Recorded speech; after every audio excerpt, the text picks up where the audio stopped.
Hey everybody, this is D Hunter bringing another action figure review. Today we're going to be looking at the McFarlane DC Multiverse Azrael figure from the comic Batman White Knight. This is from the newest wave of McFarlane DC Multiverse figures, Azrael, Batman, and Joker. I pre-ordered mine from Amazon.com a long time ago and got him today. So far I'm enjoying him quite a bit. So let's go ahead and check out the packaging here. At the bottom, DC Multiverse, Azrael. At the top, you can see 22 moving parts, McFarlane toys, you can see the Spawn logo, and ages 12 plus. And here he is in the package. He's got that awesome elaborate cape, ton of armor and hood. I see the logo for the Order of Saint Dumas. You see his fiery sword. Just everything's looking great on this guy. He is definitely the one I was looking forward to the most out of the wave. In the back, we've got a collector's card and stand. So on one side here, Azrael from Batman Curse of the White Knight. That is the second miniseries of the White Knight. On the other side, it says Azrael.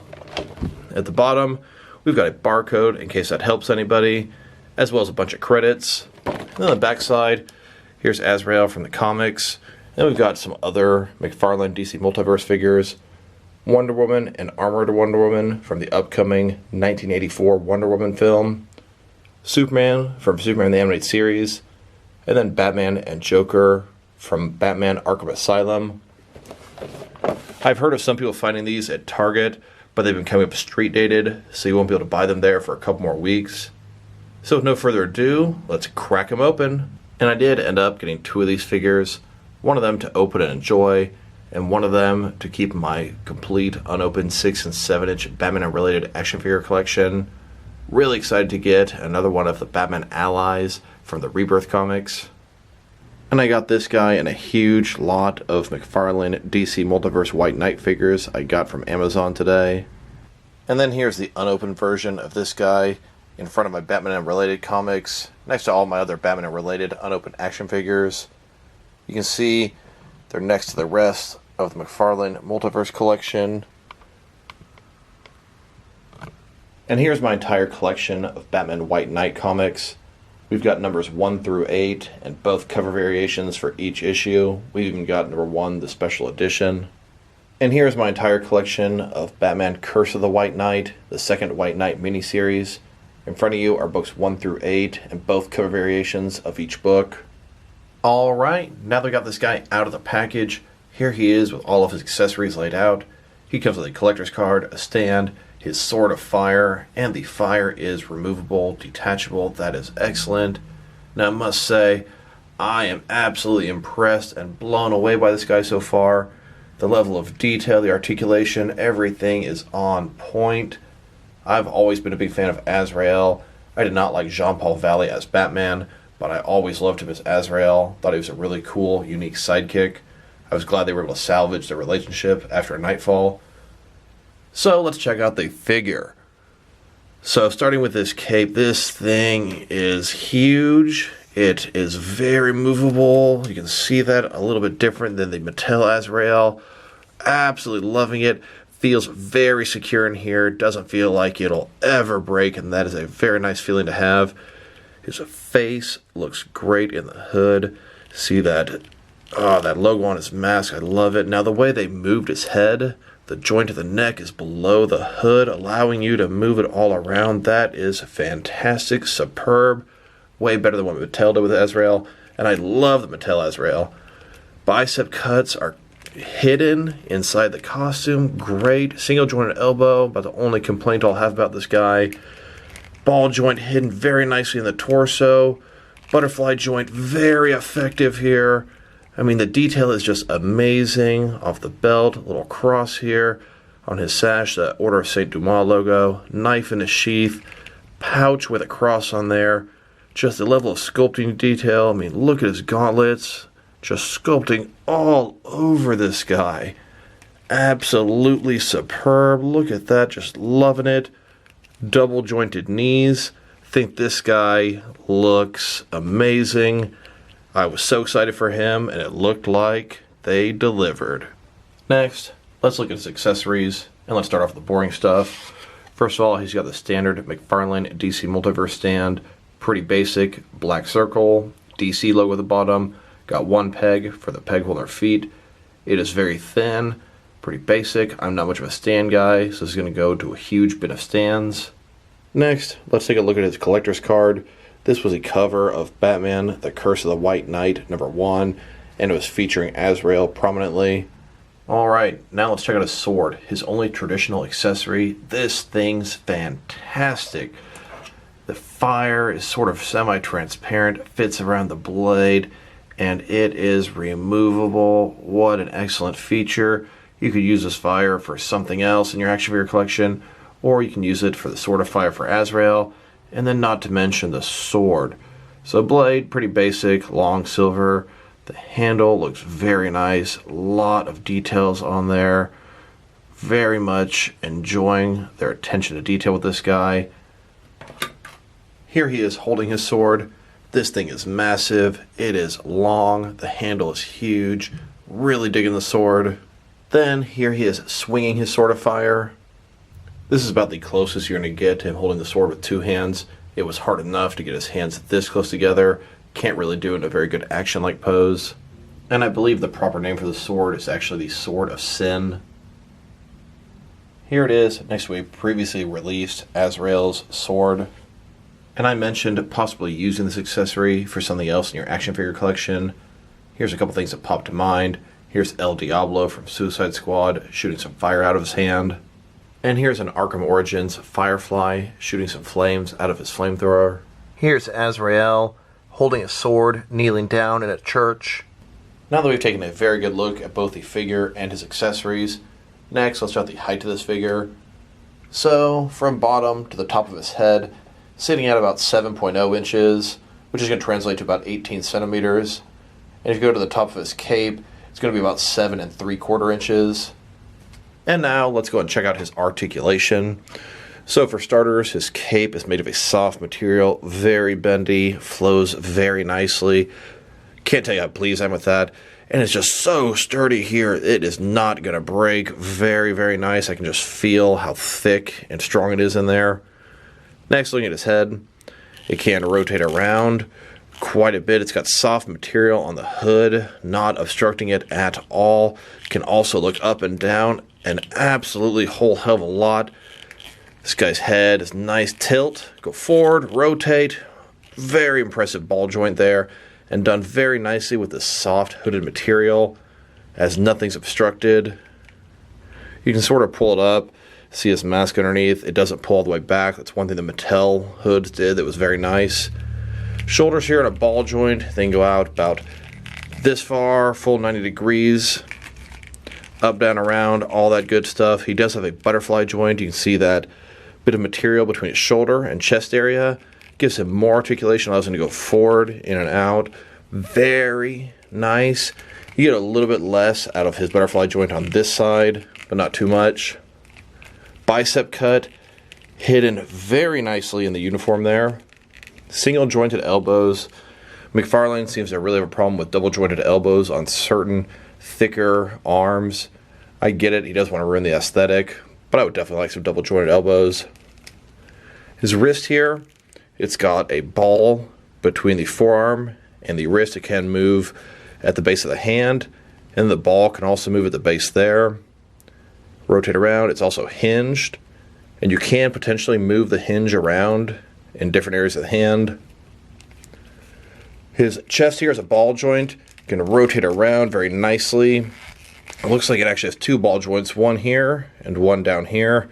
So the top one can rotate, can go forward and back, and the bottom one can also rotate a little bit less. Can also go forward and back a little bit less, giving him a crazy lot of range of motion in his torso here. His hips go out full 90 degrees, in fact, even a little bit more. Very nice. It's not a ball joint, but a very similar concept.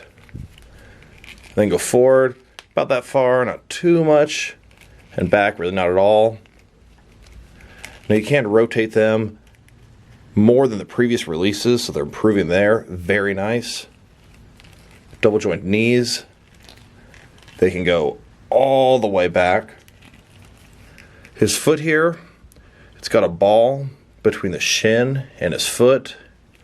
can go up and down, can completely rotate around. You could potentially rotate the ball and change, make it rock a little bit. And this is getting smoother with each release, liking that a lot. And he has toe articulation as well. And now, let's check him out compared with some other action figures, starting off with some other McFarlane DC Multiverse figures. Here he is next to the rest of the White Knight wave, but I must say, Azrael sure stole the show here. Here he is next to all the figures I got from this wave. I've put together my own Gotham Terrorist Opposition unit. Here he is next to a Detective Comics Batman from the Rebirth. Azrael here is also from Rebirth Comics. I had read that these White Knight figures were going to be a little bit smaller and not scale up with the previous McFarlane releases, and that does not seem to be the case. These guys look great together. Azrael may be just a hair shorter than Batman, and that works for me. You may not be able to see it very well, but in this card for Batman it says he's 6'2", and this card for Azrael says he's 6'4". So technically Azrael should be taller than Batman, whereas in fact he's a little bit shorter than Batman. Now I'm not very picky on scale, it doesn't bother me, I think these figures look great together, but it's a little bit of an inconsistency on McFarlane's part. Not that they've done anything like that in this line so far, I say in a sarcastic voice. Here he is next to the entire Rebirth Bat family they've made so far. I cannot believe we got an Azrael figure this early in the line, before even getting a Robin. Here he is next to the entire McFarlane DC Multiverse collection. A total of 20 figures and one vehicle so far. We know we're going to be getting a blue and gray variant of the Batman the Animated Series Batman. We also know about 4 metal figures. And there's a ton of rumors of some really sweet sounding figures and vehicles upcoming afterwards. Can't wait till we get some more stuff confirmed from McFarlane. Now I know not everyone is 100% pleased with the line, but from my personal point of view, McFarlane is everything and so much more than I hoped it would be. My Bat collection is getting such additions to it. Loving the designs, loving the height and articulation. Bring it on, more Bat characters. While that is not to say that I don't want to get Flash and Dr. Fate and other DC characters, but for my personal interests in action figure collecting, this line has surpassed my expectations. Next, let's check him out compared with some other Azrael figures.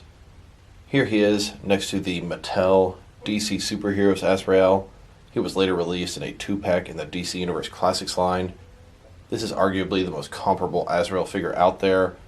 This is the only other figure of Jean-Paul Valley as Azrael in his sort of religious costume. Here are all the different Mattel Azrael figures that I have.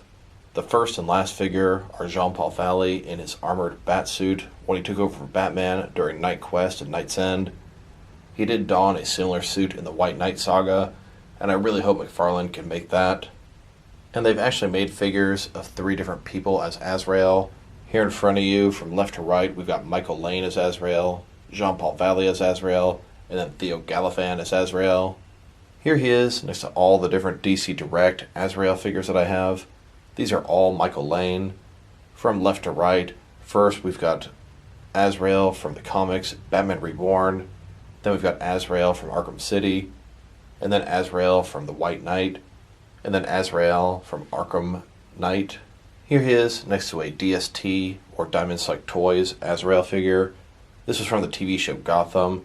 This is a made-up character, Theo Gallivan, who became the mayor and was also turned into Azrael by Hugo Strange in Arkham Asylum. And this Diamond Select Azrael came with about the most amazing accessories you could ask for. First of all, he came with the Sword of Sin that will go into a sheath on his back. And then he came with a second Sword of Sin that goes into this case. And this case is actually usable, opens and shuts as a handle. And then he came with a third Sword of Sin, a broken version. In the TV show, he had this powerful sword, ended up breaking because it was a fake from Hugo Strange. Then he also comes with this book from the Order of Saint Dumas. Not sure how good the camera's going to get on this detail, but it's really nice to be able to have this. I mean, it's Saint Dumas right there. Very nice. It's hinged. Some great accessories for your Azrael. Here's a custom Jean-Paul Valley in civilian clothing. This is how he looked in the Nightfall era of the 90s. Long hair, glasses. Here's a custom Mayor Theo Galavan. The Diamond Select Azrael figure came with an unmasked Theo Galavan head, and I was eager to put it onto a suited Diamond Select body to have Mayor Galavan. Here's my entire collection of Azrael figures. I can't believe how much love this guy's gotten over the years. There's only one Azrael figure that I would like to get that I don't have, and that's the DC Direct Jean-Paul Valley as armored Batman from Nightfall. An older figure, but a pretty nice one. Here's Azrael kneeling down in a church of the Order of Saint Dumas, taking orders. I got several of these hooded Assassin's Creed figures, and I thought they worked great for my Order of Saint Dumas in my action figure world. Here's Azrael taking on the McFarlane Mortal Kombat Spawn. These guys kind of remind me of each other in some ways. God, we need an Azrael versus Spawn comic. Next, let's compare him with some other action figure lines from different various companies to see how he fits in both scale and style-wise, in case you want to know which lines you can mix him with. Here he is with some of his McFarlane Toys brothers. In front of you are 5 different action figure lines, all from McFarlane Toys, all 7-inch scale. And here he is with even more McFarlane lines. These are 4 more McFarlane Toys action figure lines, all based off different video games. And here he is with some DST, or Diamond Select Toys. Here he is next to some DC Direct and DC Collectibles figures. Then next to some NECA figures. And here next to some Mattel wrestling figures. And here he is next to some Mezco 1/12 cloth soft goods action figures. Then with some Mattel DC Universe Classics and Multiverse figures. Then with some Mafex figures. And with some Hasbro Marvel Legends. And here he is next to some SH Figure Arts action figures. So overall, I must say, in my opinion, this figure is fantastic. I am absolutely enjoying the end result here. This guy came out better than I would have expected. This guy's sculpt is nothing short of amazing. So many minute details all over this guy. I don't see how they did it for just $19. His paint job is also perfect. I don't see a single blemish anywhere. His articulation is almost perfect. The only things bringing this guy down, I would have really liked double jointed elbows. And the fact that he's a little bit shorter than Batman is pretty inconsistent between the line, especially if you consider they have bio cards that explain their height and show that he's 2 inches taller than Batman. If I were to rate this figure, I think I would give him a 9 out of 10, and that is a very high rating in my book. This guy's probably going to make my top 10 action figures of 2020. I'm just enjoying him so much. I'm also a really big Jean-Paul Valley as Azrael fan, so this is a home run right up my alley. So this is D Hunter. Thank you guys for watching this video. Keep an eye out for the rest of my McFarlane DC Multiverse White Knight videos. Going to be doing Joker, the Gotham terrorist oppression unit that I put together, as well as Batman. I just started a Twitter page if you guys want to check that out. There will be a link in the description below. If you liked the video, press like below. If you have anything you want to say about the video, add it in the comment section. If you want to see additional action figure videos from me, press subscribe. I do appreciate when you do that. Once again, this is D Hunter. Thank you guys for watching this video, and I'll talk to you guys real soon.